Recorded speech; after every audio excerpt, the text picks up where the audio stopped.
There's a detail in Arcane's animation that people never notice, but it completely changes how you experience a scene. It's subtle, but it's doing a lot more than you think. As an animator, I'm going to break it down so you can see exactly what's happening. If you want direct feedback on your animation and help fixing issues like weight, timing, and posing, I offer one-on-one sessions, link in the description. She's going to go forward obviously, but before she has like this little backwards and running forward just to exaggerate her anger. And it's nice that we have this fist go up first and then this one here, just a nice little detail. We lead with the head. Head goes slightly down. Does it go down? It goes up. So this guy goes first, or guy. This head goes first. This fist follows second, this one goes third. So it's like there's an offset, you know? They're not all happening at the same time. That's a nice little texture. And when she does go up, when this hits the apex of how far she goes up, she starts to go from this pose to like rotating her head sideways. So it's not just a up and down, it's a up, twist the head, go forward. There. And then she straightens the face, opens up the body, like we see this anger and tension across the face. You want to get this, you know, like whenever your character's really angry, you want to make sure that the eyebrows, especially like this section here, is lowered. And you want to get these creases between the eyebrows to create this furrow. Try to use the top eyebrows as the upper eyelids as much as you can over the pupils and the eyes. That way it just always seems a bit more appealing and it just makes your character seem a bit more fierce. Plays a few times and see, oh, swing, bang. I mean, where do I start? It's really cool, isn't it? So first and foremost, we cut back to this guy while the female characters run over. He's obviously going to do the swing with this hammer, but just to add variation, make it dynamic, besides we get to the impact frame, which is ridiculously appealing. Like, it's just so fun. It's just so fun to look at this because I really like doing impact frames as well. Cool. It's just so beautiful to look at. Cool. So first things first, the weight of this hammer, this electrical Thor-like hammer that he has, to show the weight and mass of this thing and to make it extra fun and also dynamic, he could just spin where he is, right? Just do a small anticipation. But what he's done is he's really going towards the camera, really coming close, and it's giving this fish-eyed lens. So that way, when he does become straight, stand up, he's using all that force of the body to really wrap his body around and bring this hammer across. That's to help with the weight, to make it an appealing pose, and to also make an appealing performance as well, because the animator has chosen to do something really entertaining from something that could have been just quite straightforward. Then he pulls himself back, and look, I can see this massive line going across, the line of action. This is what we call the line of action. That's going right across his body.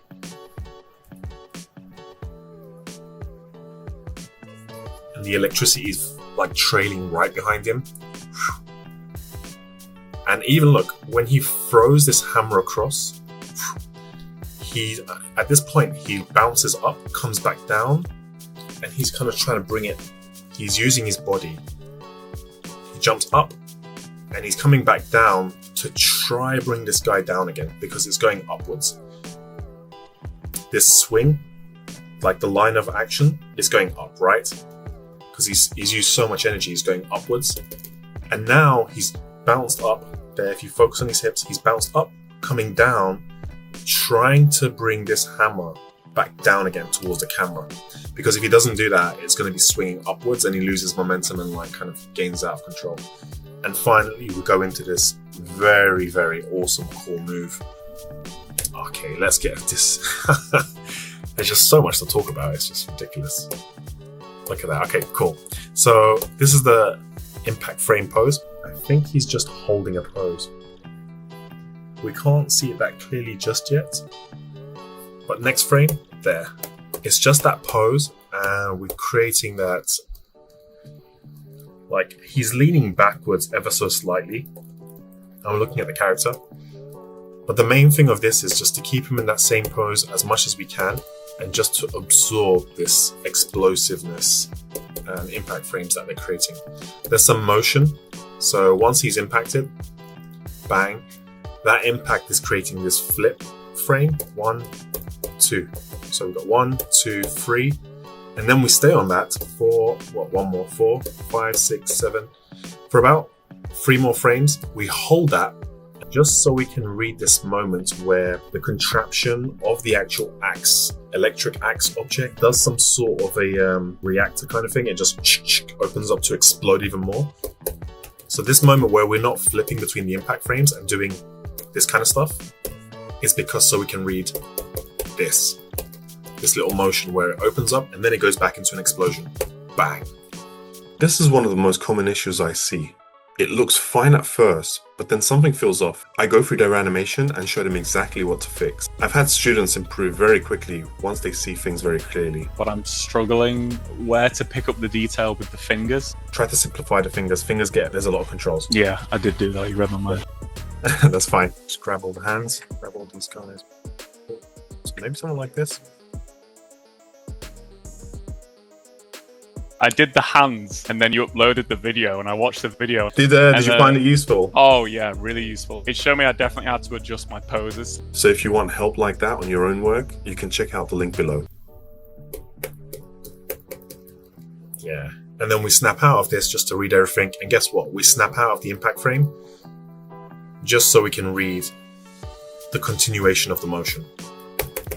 There. He moves a bit, we cut. Yeah, we just see him fly out. Slow motion again. Ah, yeah, this bit was super awesome as well. Believe it or not, I've not seen Arcane properly. But after tonight, I will. Okay, let's look up to here. This bit, I remember seeing this little section, and it was just so nice. Because I really like action sequences, fight sequences, because you really need to put a lot into it and figure out what's going on. So just by looking at this little section here, guys, we start the shot, we start the frame with her dodging. So she's dodging, she goes back into her stance. She's got this nice, you know, like bobbing and weaving kind of boxer stance, which is really cool. And following straight after that, she blocks. Look, I really like this whole, she dodged, and then she goes into this, she exhales like she's getting ready to go again, which is very boxer-like. That you can tell that they've used references for this. There you go, doing that. And I also like the fact that she's leaning this way. She drops her shoulders, and she leans that way. So she's changing her posture from this to this. There. Okay, let's see. So she blocks with both fists up. There we go. And you see the thing is, look at the detail in like a choice of performance. She blocks with both fists up initially. She's going for a punch. You might not be able to read this when you're watching, but look. She goes for both fists up like that. It's a bit like a what do they call that? It's the Mike Tyson peekaboo style. You put your both hands up like this. She goes for that first, and as she's dropping her hands, look at this one, that goes down, but this one, she's going to go for a swing. So rather than blocking again, she punches the arm away this time. So remember, block, punch away. So rather than doing a same block, she's kind of like parrying away like the attack with her hand, with a hook. She goes down, and then she used the same arm to block again, with just one arm, creating this nice silhouette. So it's a block, punch away, block, but every time she's blocking, it's a different way. And then this arm, which she was using behind her, she's going to use for an uppercut. There. Punch. So block, parry away, block, punch. That's very different, and the two blocks are completely different as well. And then she goes down, swing towards the camera. So it's a very quick sequence, but a lot is happening there. And if I was to break it down even further, just look at the timing of the block, parry away, block, punch. The timing is quite different as well. 1, 2, the block and the, let's see. 1, 2, Look, the first two are quite quick. So the moment she gets hit, 1, 2, those two are very quick actions. So it's 1, 2, 3, 4. 1, 2, 3, 4. Yeah. There's a slight pause. There's a slight beat. So there's a change in tempo as well. And if we were to go one step further and look at these cool stuff that's happening, bang. The moment there's an impact, we see sparks fly. And the spark has got this like, it's shooting away from the point of impact. And we have these lines going away. As those lines are going away, then we see like real sparks. I think this one is first used as like cloud or pressure in the air that we shouldn't really see, but we're making it visible. And as those the white stuff, the pressure in the air disappears, we have the continuation of the sparks doing the same thing really. And the same thing with a punch. She punches, we have that white stuff to show the impact. It's very anime as well. Like the moment you impact there, I see this a lot in One Piece. This kind of stuff. The moment you have an impact, I'm going for a punch. I punched him so hard that the air around my impact is forcing the air to go in all directions. That's what that is mimicking. Just to make this punch feel more impactful. So all the effects that you're seeing like this, let's go back. All this effect that you're seeing, two arms collide, it's so powerful that it's pushing the air around and then sparks flying. Is to make each one of those connections feel more powerful than it is. So, I mean, the animation is awesome, obviously, but like that kind of stuff, the effects really do add on. And of course, the sound even helps. Sound or music is like half animation. Like the moment you add sound, effects, music, it just like blows your animation into a different proportion.